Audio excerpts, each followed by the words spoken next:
Joined now by Shakira, a Goodwill Ambassador of UNICEF and the recipient of a Crystal Award here in Davos last night for improving the lives of youth through early childhood education. Thank you very much indeed for talking with us, Shakira.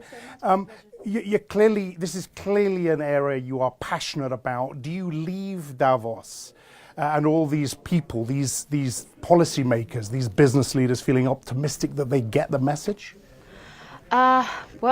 This can be done overnight. This work of promoting the investment on early childhood development strategies. You have to be insistent. You have to be perseverant. But I have a lot of perseverance. It's a matter of putting children's needs at the center of the political and social and economic debate. So it becomes top of mind, and so it becomes a priority in the global agenda and the agenda of politicians and also business leaders. Because definitely, if we want to achieve success in the area of early childhood development, we have to make sure that all sectors of society come together. Not only the public sector and the private sector, also the civil society. But from the conversations you've had here over the past couple of days, do you get a sense that they are listening, that they are receptive, and you go back and the groups you work with in Colombia or wherever, that you could give them a positive message? Yeah, there is a growing global understanding of the importance of investing on ECD strategies. I believe that more and more people are started to get it. When I first began talking about the investment on ECD, I met with heads of state in Latin America and began to lobby for it, and it was shocking because many politicians, many heads of state didn't have the issue on the radar. Sure. They were a bit detached from it, but I think that there are great champions for education, like Gordon Brown, and President Obama has been an amazing champion for education, and so many other public figures. But the good thing about it, about advocating for ECD, is that you don't have to be a public figure, a celebrity, or a politician even to affect change and to do social good and to make this issue top of mind. Yeah. You said when you accepted your award, you said you want to make it impossible for governments to say no. How do you do that? Well, you start the projects as a business person, or you get business leaders interested. They say, okay, well, we're going to do a school here. We're going to do a center here. We're going to build an ECD center here.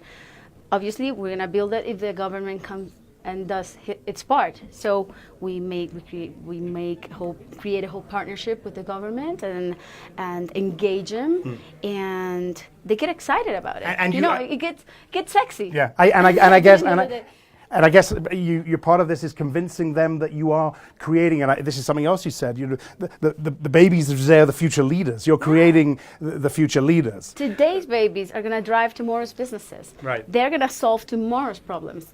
They are the ones who are going to fuel tomorrow's economies. It's not us, it's our babies. Mine, yours, and those 250 million kids out there who are at risk of not getting enough nutrition, care, and stimulation in those first 5 years of their life, which are the most critical years in a human being's in the development of a human being. The thing about investing in ECD is that it prepares children better to enter school, to stay in school, and to succeed in life. It boosts economic growth for nations. It helps close the gap between the rich and the poor. It is the key to eradicating poverty. You mentioned President Obama and the work he's done in education, and I believe you were on an advisory committee for educating the youth, Hispanic youth. Yeah. Would you do a similar thing for the new administration in the U.S.? I still am, and I continue to work for education under President Trump or under President X, Y, Z, you call it. I mean, we cannot give up our fight. We cannot give up on children. We cannot press pause and wait until they grow up, until we have it, for them to grow up until we have it all figured out. It doesn't matter. I mean, of course it matters who is in power, but independent of who is in power, we have to continue insisting on delivering high quality education to our kids, especially the most vulnerable ones, the youngest ones, and those in the first five, and those from 0 to 5. So we'll continue to see Shakira working with the US government or any government in this regard to push this. You talked also yesterday about the need for an education fund. Yeah. Just give us an example of the sort of fund you're talking about here and the sort of money that you're looking to raise. That's the hardest part of Sure. all, fundraising for ECD. I think that all countries need, well, especially donor countries that reserve a portion of the GDP to education, they have to increase that spend and focus on ECD. It's very important. It's key to the success of our goals, the Sustainable Development Goals, because I think that at the heart of the Sustainable Development Goals, there is the urgency to think about the smallest kids. I mean, they're the foundation of society. If you're going to build a 10-story building, you need to think about, Sure. come on, Sure. putting together a really solid foundation, otherwise the building crumbles. So how can we expect sustainable projects from here going forward? How do we expect to continue growing our businesses if we're not thinking of the very foundation of society? Final question. I spoke with Forrest Whitaker this morning. He accepted an award as well last night alongside you. He also is a big part of fighting for the SDGs and making these a success. He talked about changing the consciousness of the world. Is Davos a good place to start to do that, do you think? Well, Davos is a great place to talk about our children's needs and how important it is to prepare them for what's coming, for the challenges that humanity has to face, not only right now, but from here to the next 20 years. Climate change, unemployment, starvation. It's expected that the population, the world population will grow and will be concentrated in the poorest countries.